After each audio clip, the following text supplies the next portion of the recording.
Olá, sejam bem-vindos a Painelcast, o podcast da IARP. Eu sou o Bruno Prota, engenheiro agrônomo. E eu sou a Fabiola Narciso, engenheira civil. Hoje recebemos o engenheiro mecânico Fábio Narciso para participar deste bate-papo. Seja bem-vindo, Fábio. Olá, boa tarde a todos. É um prazer estar aqui com vocês. Já vou começar o episódio com uma dica. Ouçam o bate-papo do nosso episódio com o Fábio, que foi ao ar em fevereiro de 2022. Ele participou de um projeto que foi o submarino nuclear brasileiro. O episódio está maravilhoso. E hoje o nosso convidado é de casa. Seja bem-vindo, Gléria. Muito obrigado, Fabiola. Bruno, boa tarde. Ao Fábio. A Dani tem me convidado para falar a respeito de mobilidade e isso está mais ou menos dentro da minha carreira dos últimos 30, 40 anos. Então nós estamos aqui hoje para falar a respeito de motores, a respeito de rendimentos e mais recentemente vamos falar um pouquinho a respeito de carros elétricos. Muito bom. Só uma breve introdução.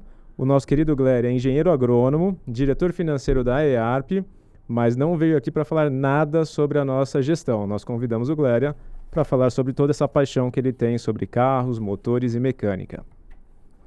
Então, Gléria, se você quiser dar a sua introdução sobre os nossos primórdios do automobilismo. Eu gostaria inicialmente, Bruno, de falar um pouquinho a respeito da situação do Brasil, que ela é de uma situação invejável em termos de mundo para nós fazermos a transição energética. Nós temos 6 biomas, nós temos sol praticamente o ano todo, nós temos uma costa aí maravilhosa e nós temos aí a situação também de outras energias alternativas, como, por exemplo, a biomassa, o etanol. E então nós temos aí hoje, Bruno, uma situação bastante privilegiada para a gente passar dessa transição mecânica para o elétrico. Legal. Podemos continuar, né? Podemos continuar, por favor. A Dani, em agosto de 2016, ela esteve comigo, fez uma reportagem para a revista nossa Painel, lá da Associação de Engenharia, Agronomia e Arquitetura. Isso foi no mês de agosto de 2016. E olha só como é que nós evoluímos. Naquela ocasião, eu explicava dos motores a combustão, eu falava que nós já tínhamos carros híbridos que já andavam 25 quilômetros com 1 litro de gasolina, e olha só a evolução. Em 7 anos, hoje nós já temos carros híbridos plug-in que já faz até 55 quilômetros com 1 litro de gasolina. Então, assim, isso me atrai muito, isso me leva a estudar, e a gente vê que nós estamos aí a passos largos para uma transição da mobilidade do homem, que é tudo na sua vida, quase tudo, e nós temos aí crescido bastante nesse sentido. E eu me reporto aqui que o motor a combustão, eu estou ao lado aqui de um engenheiro, pode depois acrescentar alguma coisa, de que o motor a combustão, ele tem um aproveitamento de 38%, 39% das energias, porque o que ele queima no motor se dissipa sob forma de calor, sob forma de atrito e assim por diante. Então, o motor a combustão, ele tem um rendimento hoje com os aperfeiçoamentos, 4 válvulas por cilindro e etc e tal, ele chega a quase 40%. E o motor elétrico, praticamente, ele tem 95% de rendimento. Claro, nós estamos numa fase de transição e nós temos outros caminhos. O carro movido a hidrogênio verde, o carro movido a etanol. Tem até um projeto muito interessante que foi vendido para a Inglaterra, de um projeto brasileiro, de um carro chamado Óbvio, um projeto, que ele é movido 100% a etanol, mas ele não produz a força motriz. O etanol era para produzir eletricidade e aí acoplar um motor elétrico. Então, é uma história muito interessante.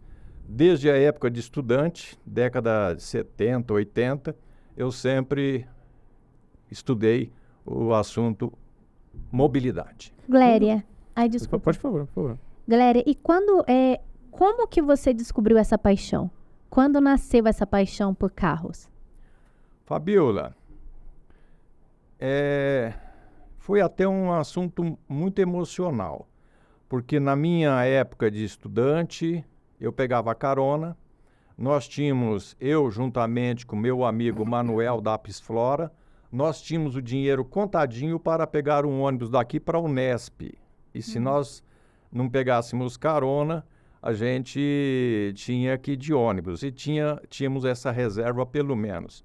Então, naquela época, década de 70, os lançamentos dos primeiros cupês nacionais, o SP2, o Karmann ATC, e eu via aquelas figuras bonitas, aqueles colegas, aquelas moças com esses carros maravilhosos, eu ficava olhando aquilo e ficava deslumbrado. Mas não assim com qualquer sentimento de cobiça, qualquer sentimento nesse sentido, mas sim de ver aquela coisa, aquela mobilidade, Modernidade, né? aquela modernidade, aquela beleza. E então, passados os tempos, fui trabalhar, ganhei algum dinheiro e depois de uns 30 anos, estes mesmos carros passaram pela minha porta, me fazendo um aceno, e eu, felizmente, tinha alguma condição de comprar um deles. Eles te chamaram, né? E você só respondeu, oi! Respondeu, E aí não, chamou para dentro de casa. Né? E aí eu comecei com um Karmann ATC branco na época, que era exatamente o que a Berenice, minha colega de turma, agrônoma, tinha. E depois fui para SP2, depois fui para outros carros. E achei muito interessante. E até recentemente, até 2 anos atrás, eu só usava carro com mais 20 anos de produção. E também eu sempre usei na minha locomoção sempre transporte coletivo. Tá? Eu trabalhei como executivo de um grande banco em São Paulo e nesses 18, 20 anos eu acho que eu fui de carro para São Paulo umas 4, 5 vezes. E a Dani sabe bem da história, eu sempre tenho falado com ela que eu acho que você usar um carro de 1.500 quilos, uma caminhonete hoje, 2.000, 2.500 quilos, para transportar uma pessoa de 70, 80 quilos, realmente é um desperdício de energia. Então foi nesse caminho, nessa pesquisa, nesse gostar do assunto é que eu me envolvi com um carro antigo e tenho esse outro que está comigo até hoje e felizmente ele está muito bem, anda bem, e só que não dá para andar mais no trânsito de hoje meio maluco.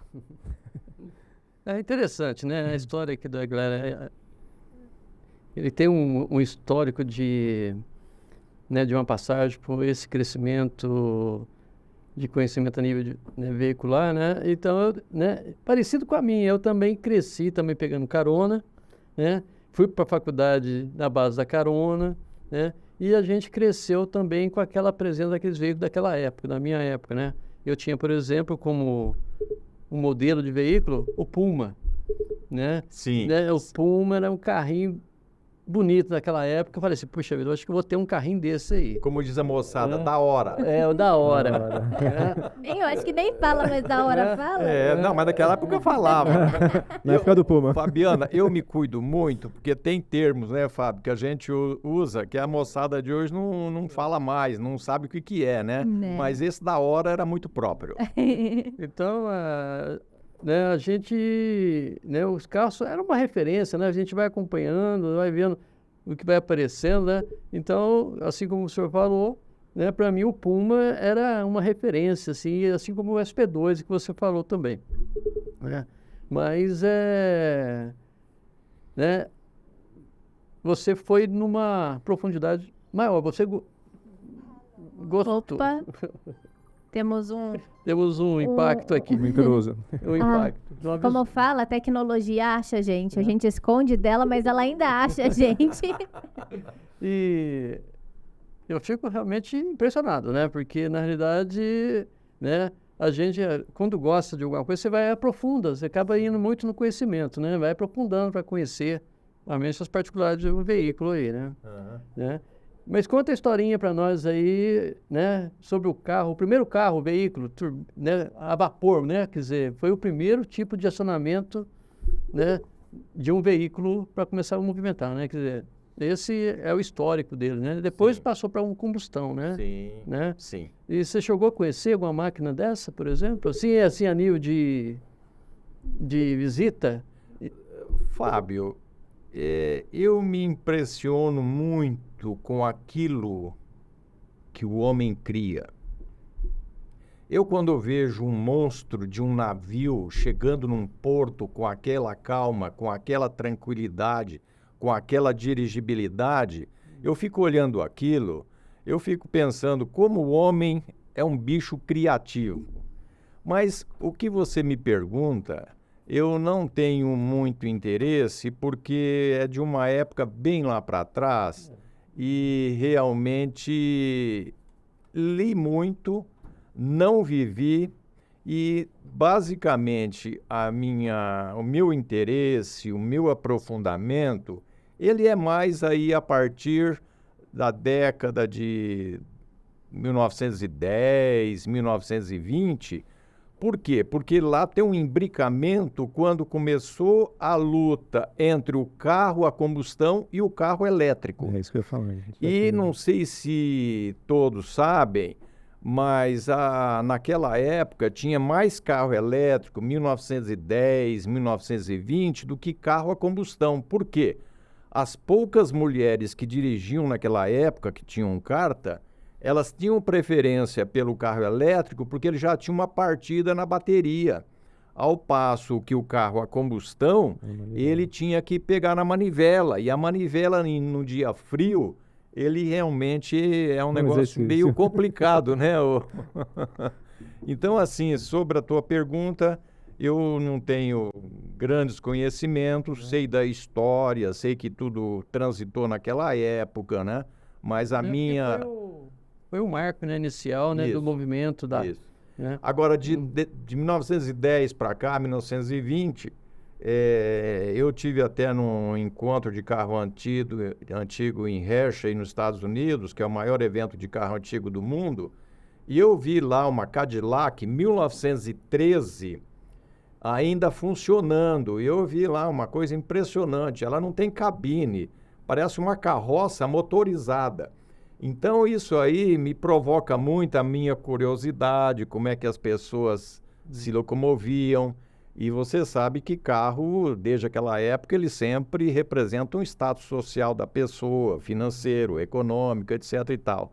Então, a minha curiosidade mais é da combustão para frente. Tá certo. Né? E deixa eu te perguntar, galera, exatamente nessa época que a gente tinha os dois, o elétrico e o a combustão, o que foi a troca ou a decisão para a gente ir para... Porque, se eu não me engano, essa vai ser a terceira onda do elétrico, né? A gente já passou por duas. Por que essas ondas se esvaíram antes e não continuaram? Uma boa pergunta. Eu resumiria tudo isso no seguinte: quando teve essa disputa, a gente pode resumir no seguinte: o carro elétrico daquela época, ele tinha uma autonomia de 24 quilômetros. Era uma bateria à base de chumbo. Então, era um carro totalmente inviável. E naquela época, já os senhores que tinham poços de petróleo investiram milhões. Então, em função do econômico, em função do social, em função do técnico e em função também da bateria do elétrico, realmente não tinha a menor chance. A segunda vez de naufrágio do carro elétrico, também poder econômico. E a terceira que nós estamos vivendo hoje também, ela está carregada também de muitos interesses, principalmente econômicos.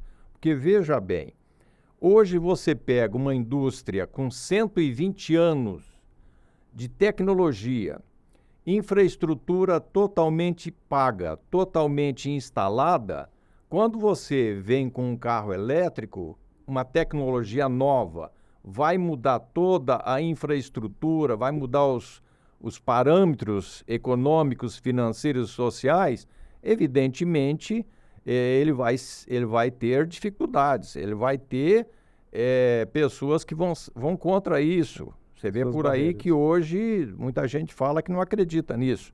E eu mesmo vejo o carro elétrico que ele está no começo. É um ciclo. Ele vai evoluir. E principalmente na medida em que nós precisamos praticar a política de baixo carbono ou carbono zero. Então, a COP15 lá de Paris, se não me engano, ela fixa parâmetros exigentes em termos de baixo carbono e etc e tal. Só para você ter uma ideia, eu tenho este carro aqui, é um carro que a GM fabricou em 1993, portanto, 30 anos. A GM americana, ela fez 1.000 exemplares e desses 1.000 exemplares ela não vendeu nenhum. Ela fez um donativo para 1.000 cidadãos americanos e depois, no final de um ano, eles teriam que devolver. Então, houve lá, por parte da GM, muito interesse. A GM não tinha interesse em investir em novas tecnologias e de tal sorte que isso aqui não virou nada.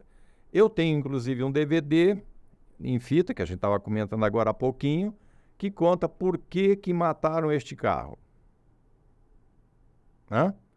Pura e simplesmente interesse econômico.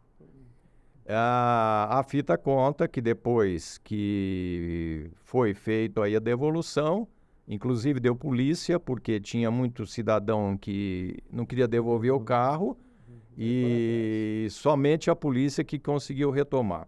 E tem uma história interessante de um colecionador de carro antigo americano que fala que ele ajoelhou para a GM para ter um carro desse no acervo de carro antigo, porque é uma imagem muito bonita. E eles concordaram, mas eles só deram para ele a carroceria. Tiraram todo o equipamento, tiraram toda a instalação e devolveram. Mas só para ter uma ideia, completando um pouquinho a sua pergunta, esse carro, 30 anos atrás, ele é de 95, esses 1.000 exemplares, ele tinha um CX 018. Quando hoje nós temos todos os carros fabricados em série, o CX dele tem 028, 029, 030. Esse aqui tinha, pela própria fotografia dele, um escorregamento aí muito baixo. O CX é o coeficiente de penetração aerodinâmica, que é a resistência que o carro tem que imprimir para vencer a resistência do ar. Então, um carro maravilhoso, um carro viável, só que a GM, ela destruiu todos os carros. Não foi à frente do interesse. Não foi à frente e logo em seguida, pelo conta um documentário publicado por jornalistas americanos, que em seguida ele foi demitido da GM. Então, a tua pergunta é muito interessante, é uma pergunta que eu não posso responder em poucas palavras, mas eu acho que com o tempo nós vamos romper tudo isso. Eu sempre falo, Fábio, que é a mesma coisa quando saiu o celular. Quanto pesava um celular há 20, 30 anos atrás? Vou chutar 1,5 kg. Mais ou menos, um tijolo. Então, é mais ou menos o que vai acontecer com o carro. E principalmente nós vamos vir com novas tecnologias. Eu estou analisando muito baterias à base do grafeno, que estão dizendo aí que nós temos aí condição de fazer baterias de grafeno, pesando 10 vezes menos do que as baterias de hoje, à base de lítio. E É o X da questão, né? O peso, o né? peso. O peso que esse carro está... E também uma autonomia talvez aí umas 5 vezes mais. Então, assim, é o que eu sempre falo, repetindo. A idade da pedra lascada acabou por falta de pedras? Não. Não. Ela acabou porque Novas tecnologias.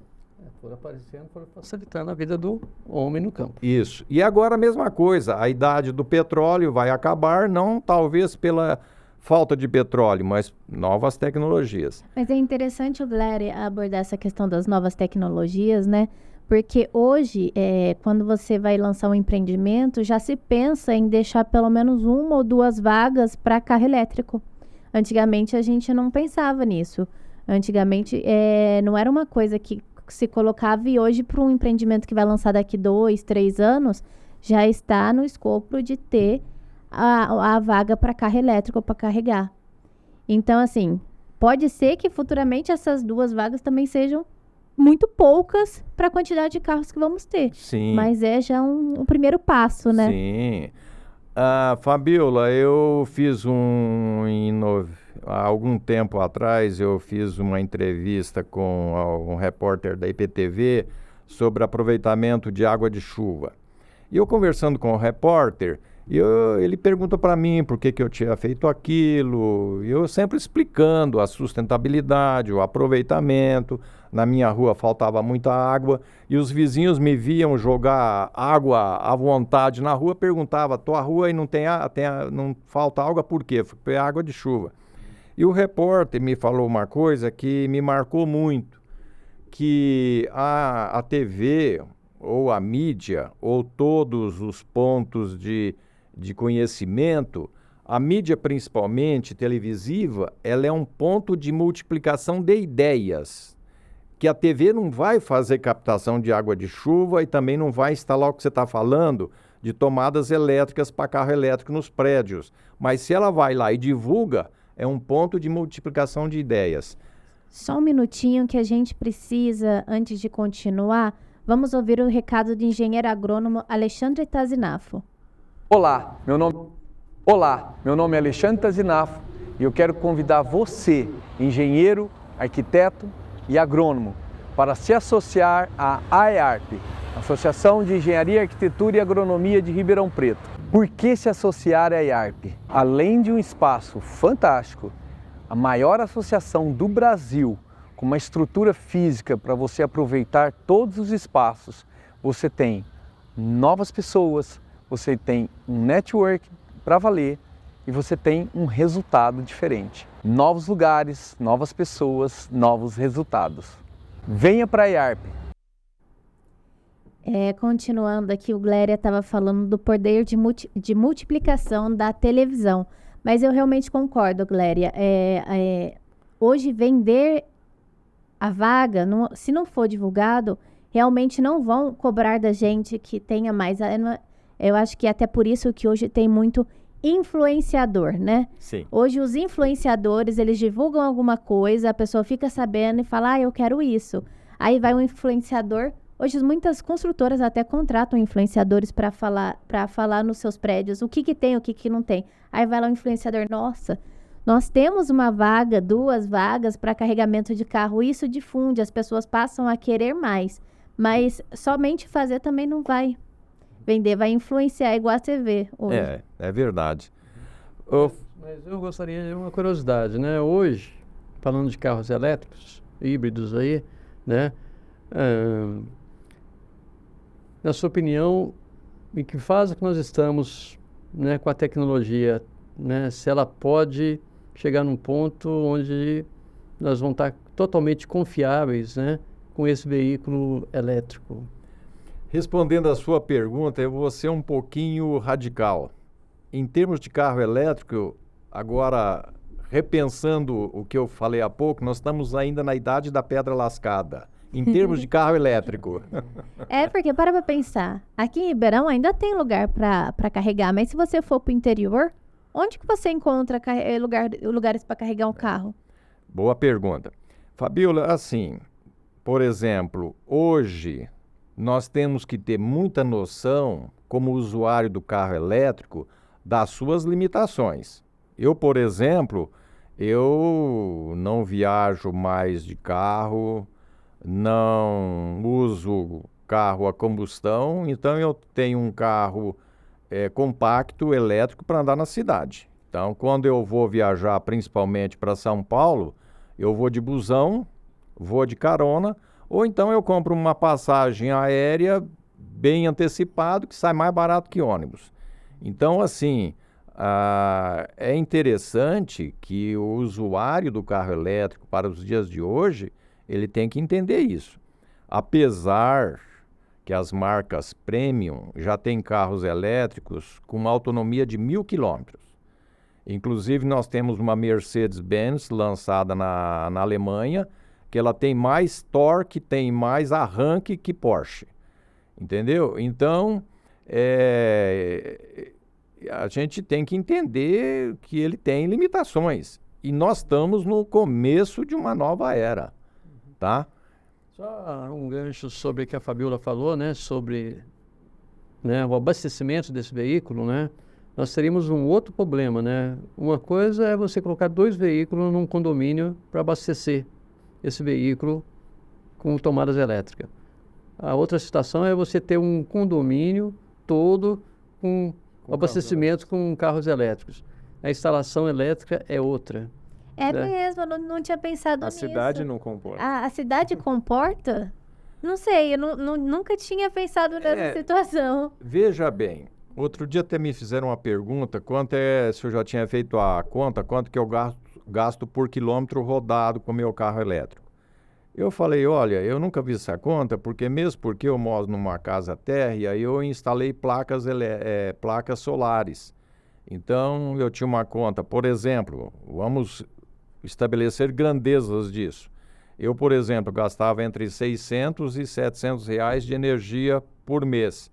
Instalamos lá, fizemos um projeto, chamei lá o técnico e falei, eu quero abastecer a minha casa.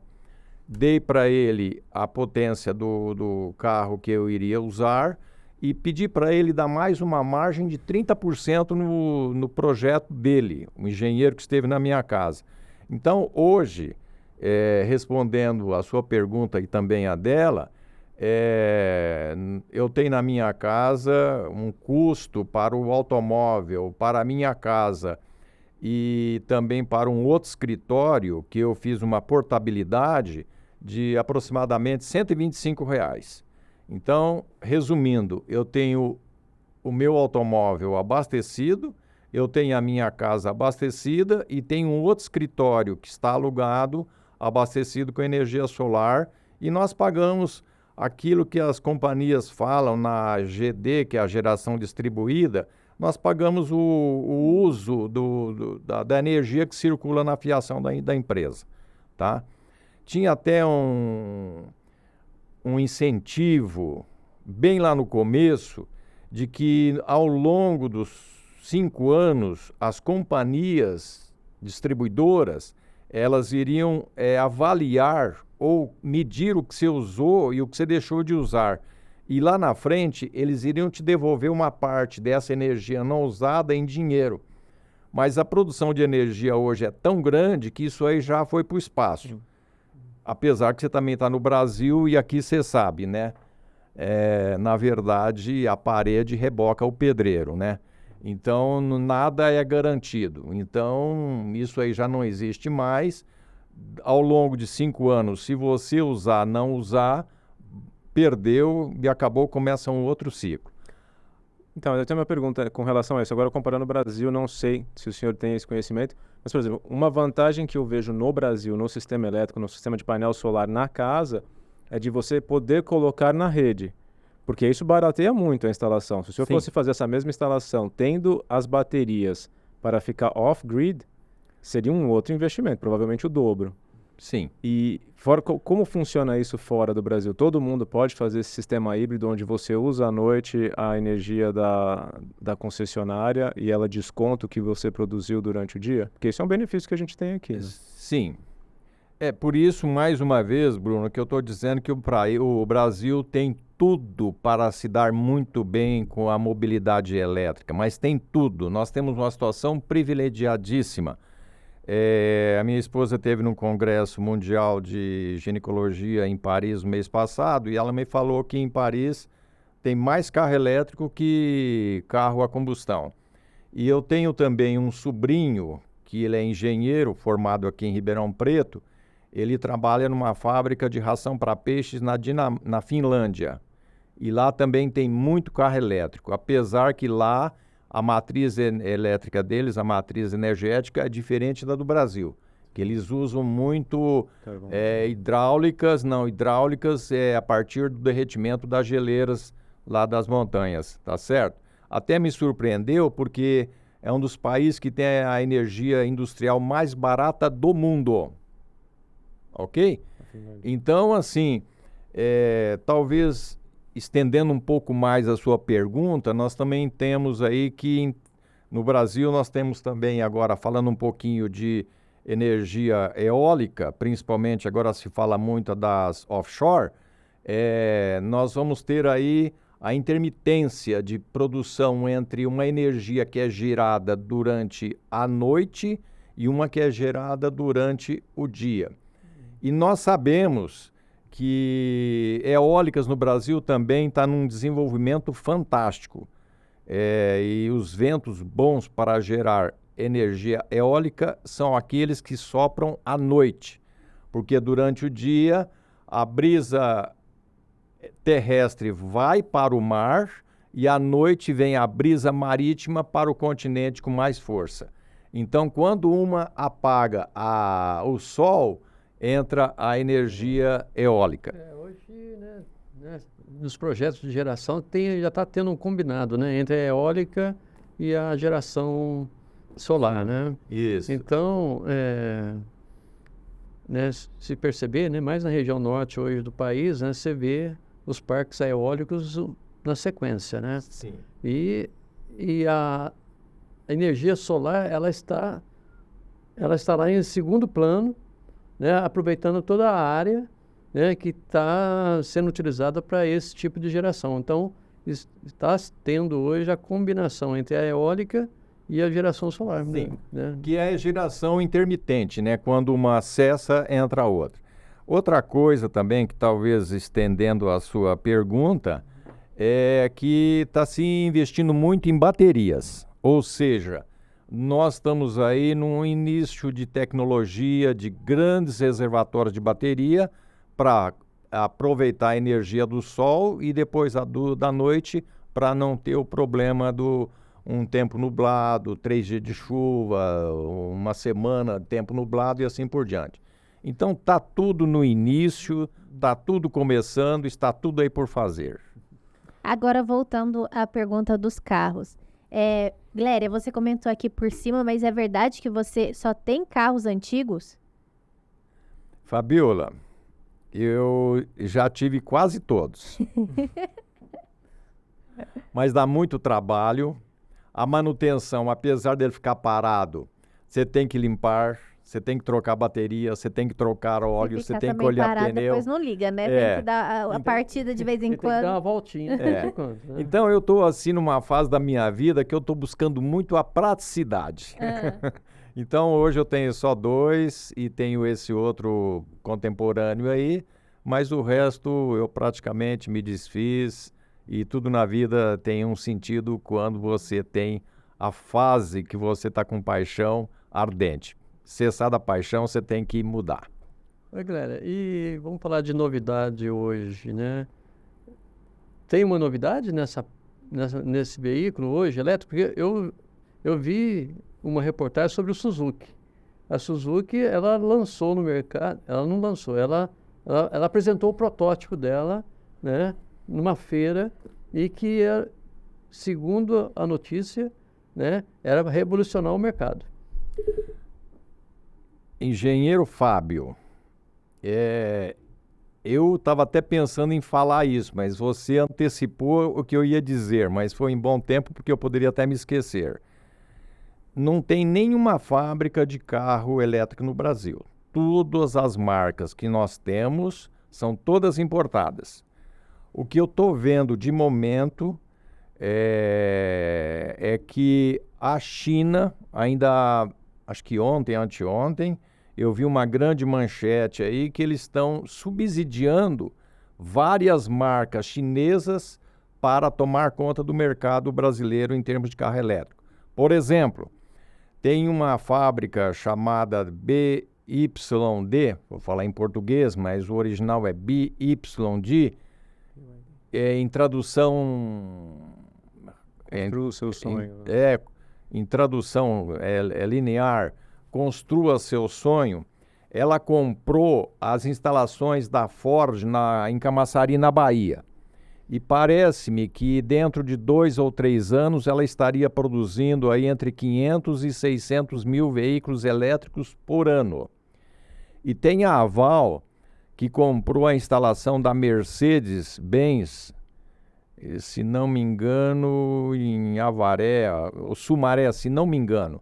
E também a ideia dela é trazer para esta fábrica, com novos investimentos, uma produção exclusivamente de carros elétricos. Então nós temos aí, não estou contando carros franceses, carros alemães, carros de outros países que o Brasil está importando. Inclusive, a Porsche tem fabricado carros de alta performance elétrico, e na semana passada a Ferrari lançou um último modelo dela a combustão, e me parece que em 2025 ela vai lançar uma Ferrari 100% elétrica, um carro de alta performance, de aceleração mais do que motor a combustão. Então, tudo isso está revolucionando, tudo isso está aí por vir, e eu acredito que temos problemas sérios para resolver. Fala-se muito da prospecção de minerais nobres para produzir a bateria, mas isso com o tempo eu acredito que vai ser tudo resolvido. Perfeito. Falando em interesse, né, depois que a gente começou no começo da nossa conversa, me veio à memória Nikola Tesla, Sim. Que ele não tinha desenvolvido, ele não estava prestes a desenvolver uma torre de transmissão, como se fosse transmissão de rádio, de televisão, onde a gente não precisaria do cobre. Aí vem de novo o interesse financeiro que não deixou ele promover isso. Imagina se a gente tivesse a transmissão de energia como ele queria por uma rede, os carros não precisariam de bateria, eles estariam conectados 100% do tempo. Bruno, seria uma mobilidade incrível, né? Bruno, é o futuro. Eu vejo assim, nós estamos, como eu disse agora há pouquinho, nós estamos no começo, nós estamos na idade da pedra lascada em termos de mobilidade. E vou dizer mais uma coisa, os carros autônomos é futuro, e o futuro é logo aqui na esquina, ok?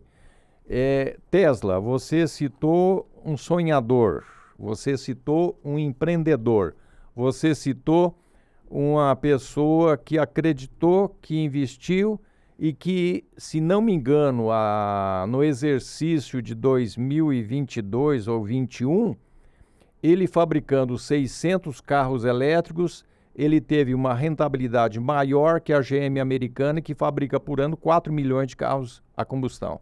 Então, tudo uma questão assim de foco, é uma questão de investimento, ok? E eu vi também um protótipo dele, eu vi um filme, ele produziu agora, recentemente, um caminhão com 800 quilômetros de autonomia, e o desenho dele é um desenho fantástico, nem parece caminhão, ok? Então, tá tudo aí para ser conquistado, o poder econômico vai mandar, o poder econômico vai definir para que lado que nós iremos. Infelizmente, na minha modesta visão, eu acho que a mobilidade ela vai progredir mais nas classes mais abastadas de uma forma mais rápida, porque os carros elétricos são muito caros, e em detrimento de as pessoas que precisam de um carro para poder trabalhar, que ficariam mais para o final da fila, infelizmente. Ô Bruno, você falou dessa questão dessa conectividade, né? Eu só fiquei pensando aqui, nem meu celular, ele tem área em todo lugar, imagine um carro. Mas se isso tivesse sido feito na época que se pensava, eu acho que hoje a gente teria mais desenvolvido. Infelizmente, nas capitais, não talvez. foi. Não, mas que fosse. Só de você não precisar da bateria já seria um ganho, já baratearia o carro, já estaria mais acessível para todas as classes. Não, nós estamos aí com muita tecnologia, eu gosto de ler muito, eu aprecio uma leitura sobre futuro, sobre o que fomos, o que somos e o que seremos. Porque a mobilidade é o calcanhar de Aquiles para o aspecto de baixo carbono, para o aspecto de acabar com o efeito estufa. E o homem, qualquer que seja a mobilidade que ele inventar, ela vai consumir oxigênio e ela vai diminuir um pouquinho de CO2. Mas não tenha dúvida de que essa transição ela não se dará do dia para a noite. Nós teremos aí uma década, 2 décadas, 3 décadas, onde nós teremos outros tipos de energia também, né? Exato. Tá? Mas temos muito que evoluir. Concordo, né? E vamos evoluir muito. Eu tenho uma ideia futurista sobre o veículo, né? Eu falo que... Opa! Né? Eu falo que vai ter uma transformação quando o veículo, quando o automóvel deixar de ter rodas. Tá perto ou tá longe essa nossa inovação? Não, é interessante a sua colocação, porque Ele vai planar. a sua colocação ela é interessante e olhando do ponto de vista de história, eu fico imaginando o seguinte, desde que automóvel é automóvel, as fábricas falam que vai lançar um novo modelo, as fábricas falam que investiu 10 milhões de dólares em termos de um novo modelo, mas o automóvel continua sendo o básico, um motor e 4 rodas. E para a gente evoluir para o que você está dizendo aí, ainda falta bastante tempo. Teve um trabalho numa faculdade, na minha época de escola, que disse que o pessoal chegou a trabalhar numa cerâmica, né? Que a cerâmica era como se fosse 2 polos negativos. Então, essa cerâmica, ela mantia a distância, né? E não chegava a aproximação uma na outra, igual o negativo com o negativo, né? E com isso, poderia desenvolver o veículo numa plataforma que ele só iria... As rodovias seriam essa cerâmica, igual a gente tem o trem-bala e tudo mais, que ele não está encostado no Ele não trilho, está né? Ele está encostado. flutuando. Exatamente, exatamente. Seria algo interessante. Talvez, no futuro, mas a gente tem hoje os drones também, que eu acho que o carro pode seguir para algo similar aos drones e às suas hélices. Pessoal, nós precisamos encerrar o nosso episódio. Foi um prazer ter todos vocês aqui. Alguma última consideração, doutor Gléria? Não, aí se não tiver nenhuma pergunta, é um tema bastante, me apaixona bastante.